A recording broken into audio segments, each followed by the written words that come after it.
Oi gente, eu sou a Lígia e o vídeo de hoje é sobre o livro Mutuê, Relatos e Vivências de Racismo em Fortaleza, escrito pela Larissa Carvalho.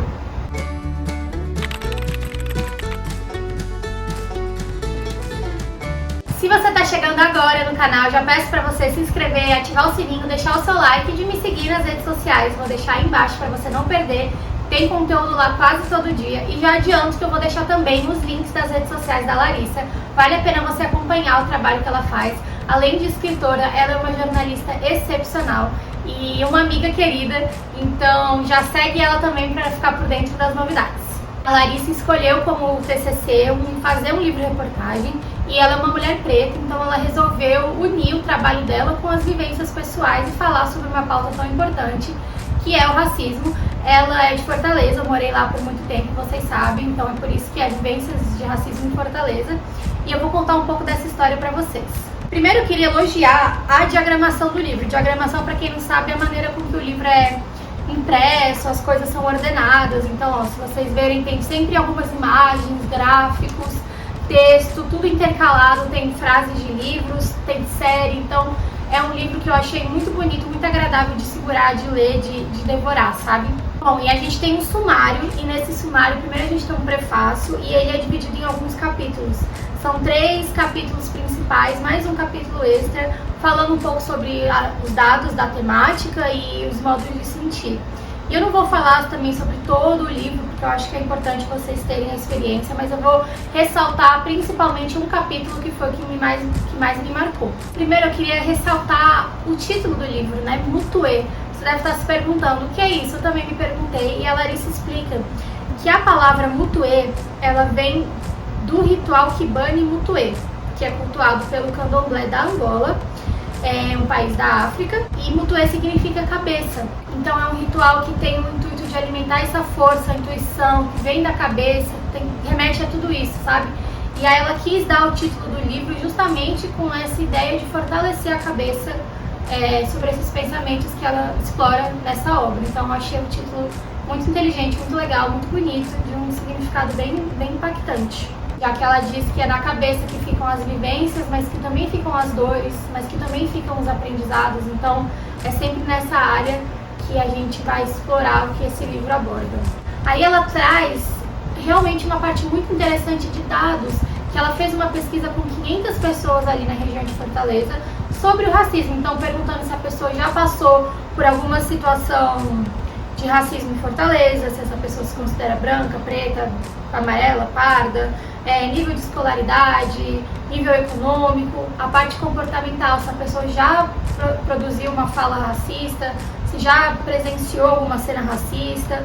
Então todos esses dados eles são compilados em gráficos nessa pesquisa bem legal que ela fez. Eu achei muito interessante acompanhar esses resultados. Eu arrisco dizer que eu até possa ter participado dessa pesquisa em 2019, eu acho que foi o ano de produção do livro dela. Eu provavelmente devo ter participado, porque a gente era amiga, então ela deve ter me mandado.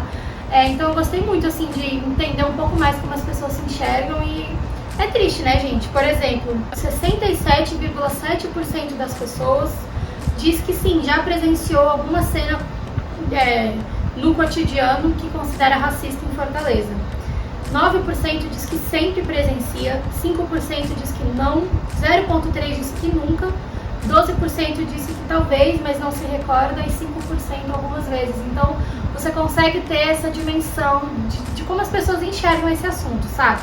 E aí a Larissa já inicia o primeiro capítulo com um relato muito forte sobre estudantes africanos que estudam em Fortaleza que sofreram diversos casos de racismo e xenofobia. Esse caso no Ceará, acho que foi em 2018, se eu não me engano, em que alguns bilhetes foram encontrados na Universidade Federal, lá de Fortaleza, do Ceará, com os dizeres, né, tipo, volte pra África, seu lugar não é aqui, você não deveria estar aqui.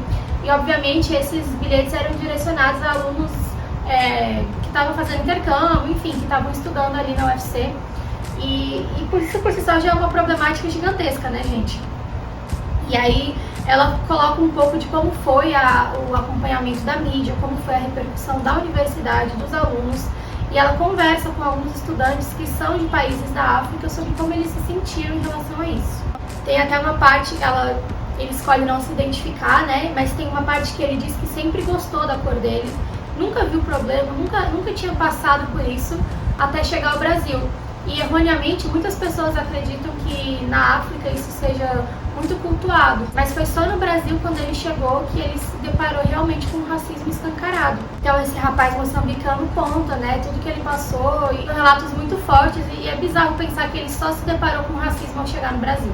Então ele conta de um caso em que ele foi agredido uma vez andando pela rua, simplesmente por ser preto, e que ele se sentiu impotente, aquele sentimento de não conseguir fazer nada. E esse livro é repleto de relatos de pessoas pretas que passam e passaram por situações assim racistas em Fortaleza, mas o relato que mais me chocou é o que eu vou descrever para vocês agora.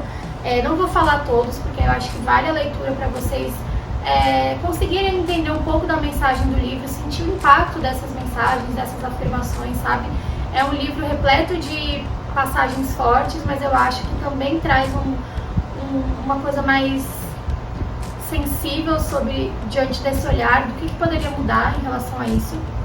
A Larissa fala bastante de séries, aqui ela fala de Atlanta, uma série norte-americana. Então são várias maneiras de unir esse assunto, sabe, no livro. Bom, e o relato que mais me marcou foi desse estudante. Ele tinha passado o dia resolvendo coisas de documentação de trabalho. Ele havia pegado uma bicicleta emprestada com um amigo que estudava lá na UFC, que é a Federal do Ceará, e ele estava entrando no campus para devolver a bicicleta para poder voltar para casa. Para quem não sabe, as faculdades federais, os campus, eles são abertos ao público, né? É um espaço do governo, é um espaço público. Então, todo mundo pode entrar. Mas, pelo menos ali na UFC, tem alguns seguranças do campus que ficam dando aquela volta para ver se está tudo em ordem, ajudar alguém se acontecer alguma coisa, enfim. E aí esse aluno, ele entra de bicicleta, já quase anoitecendo, ele entra de bicicleta no campus, e ele segue seu caminho em direção ao amigo dele, onde o amigo dele estava, para ele poder devolver a bicicleta e voltar para casa. E logo ele começa a escutar uns gritos, assim, umas vozes atrás dele, ele olha assim, ele não está entendendo se é com ele, mas aí quando ele vê é com ele, tem um segurança gritando, mandando ele parar. E aí ele para e o segurança manda ele entregar a carteirinha de aluno dele, para provar que ele realmente era aluno. E se você é uma pessoa branca, assim como eu, talvez você, né, já talvez ache uma problemática nessa questão, tipo assim, qual o problema? Ele só está pedindo a carteirinha do aluno. Mas, gente, a gente sabe que não é assim tão simples, devemos saber que não é assim tão simples. Eu, como uma mulher branca, nunca me pediram uma identificação para entrar na minha faculdade, que era privada. Nunca me pediram, me pararam, perguntaram o que eu estava indo fazer ali, me pararam para perguntar onde eu morava, o que eu estava fazendo, nunca. Por quê? Porque eu sou branca. Então, eu não sou suspeita, né? Eu jamais poderia criar qualquer suspeita em alguém, porque eu não ameaço ninguém. Agora, para uma pessoa preta, isso é padrão serem abordadas, questionadas. Então, esse estudante estava no direito dele, num lugar que é ocupado por ele paga imposto, então ele tem direito de estar ali.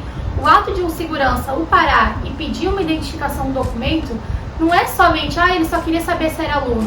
Porque não importa se ele era aluno ou não, ele poderia estar ali. Já é um ato de violência por si só, e ele já está acostumado. Então a reação natural dele foi, por que você quer meu documento? E aí o segurança, eu estou pedindo para todo mundo que está passando, é procedimento padrão. Só que nunca na UFC antes pediram um documento dele. E ele viu as pessoas entrando antes, viu as pessoas entrando depois, as pessoas passando pelo segurança ali que estava parado para pedir o dele, e ele nem olhava. Pessoas brancas nos carros, andando, então assim, nenhuma pessoa branca estava sendo questionada ali, só ele. Por que ele que tinha que apresentar o documento? Bom, e aí eu não vou me aprofundar muito, eu não quero dar os detalhes mais pesados, porque é muito difícil de ler. Começou esse burburinho, ele disse, bom, não vou me identificar, eu tenho o direito de estar aqui. E a segurança já começou a tratar ele como se ele fosse uma ameaça, como se ele fosse perigoso. De repente, chegaram 12 seguranças, uma dúzia, todos ali enfileirados, trancaram as ruas com os carros e as motos, não deixaram ele passar. Começaram a agredir ele violentamente, deram mata-leão, encostaram, queimaram o rosto dele no capô do carro fervendo, algemaram, enfim, uma confusão. Chegou a polícia falou, não, gente, ele tá de boa, tô vendo aqui o documento dele. Aí a polícia se impediu, né, e aí ele, né, tentando ser salvo daquela situação, acreditando que a polícia pudesse ajudar, mostrou, eu realmente sou estudante, mas eu tenho o direito de estar aqui, mesmo se eu não fosse. E a polícia falou, não, beleza, você tem razão, gente, ele tá de boa. Ele é estudante, ele pode estar aqui, vamos acabar com isso, ele não fez nada de errado.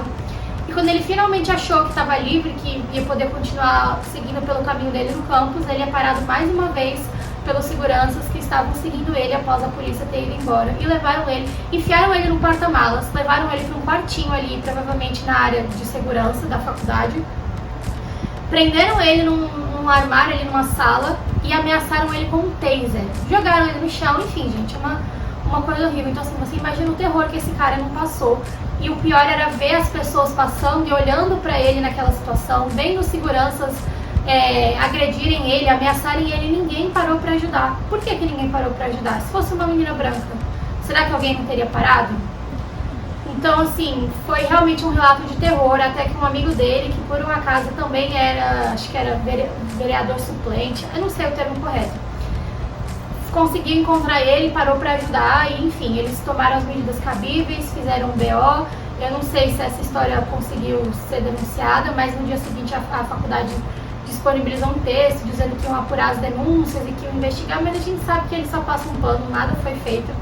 E esse menino viveu, assim, 2 horas de terror completo, provavelmente pensando que ia morrer. Tudo isso porque o segurança questionou a existência dele dentro de um campus que é feito para todos, mas somente ele, a pessoa preta, foi questionada. Então esse é um dos relatos desse livro, tá? São vários relatos muito pesados, tem relatos de pessoas de diferentes idades, de diferentes contextos sociais, econômicos, de diferentes lugares do mundo até, tem gente de alguns países da África que fala nesse livro. Claro, o racismo ele encontra essas pessoas de maneira diferente ao longo da vida, mas a resposta a esse sentimento é sempre igual, de indignação, de raiva, de tristeza, de se sentir impotente, porque essas pessoas não tiveram o que fazer, e a Larissa faz um trabalho muito bom de dar voz a essas situações e ressaltar que existe sim racismo em Fortaleza. Isso não está certo, as coisas não podem passar assim, e ela faz esse livro denúncia, mas também um livro que dá voz a essas pessoas que passaram por isso, para mostrar que elas existem sim, que elas não vão mais se calar. Tem um capítulo que é muito bom também, que eu gostei muito, que é dedicado especialmente a mulheres que se colocam à frente ao racismo e os desafios do enfrentamento diário, né, dessa questão. E, gente, olha, o livro ele é repleto de citações, ele tem trechos de reportagens de todos os assuntos que envolveram as agressões do livro, então a maioria das coisas foi noticiada, então ela coloca esses trechos desses jornais, ela faz apontamentos pessoais, e é realmente um livro que eu aprendi bastante.